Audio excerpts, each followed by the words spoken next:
ಮುಖ್ಯಮಂತ್ರಿಗಳು ನೈತಿಕ ಹೊಣೆ ಹೊತ್ತು ರಾಜೀನಾಮೆ ಕೊಡಬೇಕು ಅನ್ನುವಂತಹ ಆಗ್ರಹ ಇಟ್ಕೊಂಡು ಬಿಜೆಪಿ ಜೆಡಿಎಸ್ನ ಹಾಲಿ ಮಾಜಿ ಶಾಸಕರು ಪರಿಷತ್ ಸದಸ್ಯರು ಈಗಾಗಲೇ ಪ್ರತಿಭಟನೆ ಆರಂಭ ಮಾಡಿದ್ದಾರೆ. ನಮ್ಮ ಜೊತೆ ಮಾಜಿ ಸಚಿವ ಪರಿಷತ್ ಸದಸ್ಯ ಸಿ ಟಿ ರವಿ ಅವರಿದ್ದಾರೆ.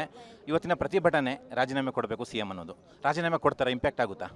ನಾವು ಮಾನ್ಯ ಮುಖ್ಯಮಂತ್ರಿ ಸಿದ್ದರಾಮಯ್ಯನವರಿಗೆ ಅವರು ವಿರೋಧ ಪಕ್ಷದ ನಾಯಕರಾಗಿದ್ದಾಗ ಹೇಳಿದ ಮಾತನ್ನು ನೆನಪಿಸೋದಕ್ಕೋಸ್ಕರ ಇವತ್ತು ನಾವು ಕೂತಿದ್ದೇವೆ. ಅವರು ಅವತ್ತು ಹೇಳಿದರು, ಅವರು ಹೇಳಿದ ಮಾತು ಮುಖ್ಯಮಂತ್ರಿ ಅಧಿಕಾರ ಇದೆ, ತನಿಖೆ ಮೇಲೆ ಮುಖ್ಯಮಂತ್ರಿ ಅಧಿಕಾರವನ್ನು ಬಳಸಿ ಪ್ರಭಾವ ಬೀರುವ ಸಾಧ್ಯತೆ ಇದೆ.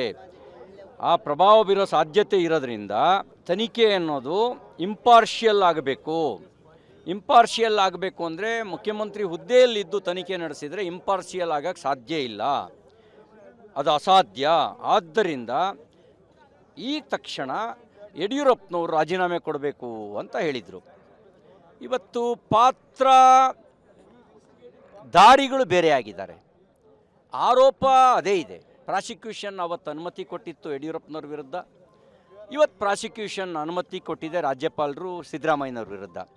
ಮಾನ್ಯ ಸಿದ್ದರಾಮಯ್ಯನವರೇ, ನೀವು ಅವತ್ತೇನು ಮಾತಾಡಿದ್ರಿ ಅದನ್ನು ನಿಮಗೆ ಅಪ್ಲೈ ಮಾಡ್ಕೊಳ್ಳಿ. ಹೇಳೋದು ವೇದ, ತಿನ್ನೋದು ಬದನೆಕಾಯಿ ಅನ್ನುವಂಥ ಆರೋಪ ನಿಮ್ಮ ಮೇಲೆ ಬರಬಾರ್ದು. ನೀವೇನು ಅವತ್ತು ಹೇಳಿದ್ರು ಅದನ್ನು ಇವತ್ತು ಪಾಲನೆ ಮಾಡಿ. ಅವತ್ತು ನೀವು ಮಲ್ಲಿಕಾರ್ಜುನ್ ಖರ್ಗೆ ಅವರು, ಪರಮೇಶ್ವರ್ ಅವರು ಎಲ್ಲರೂ ಹೇಳಿದ್ರಿ ಸಂವಿಧಾನಾತ್ಮಕವಾಗಿ ರಾಜ್ಯಪಾಲರು ನಡ್ಕೊಂಡಿದ್ದಾರೆ ಅನ್ನೋ ಮಾತನ್ನು ಹೇಳಿದ್ರಿ.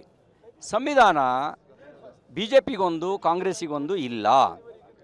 1950ರಿಂದ ಒಂದೇ ಸಂವಿಧಾನ ಇದೆ. ಈಗಾಗಲೇ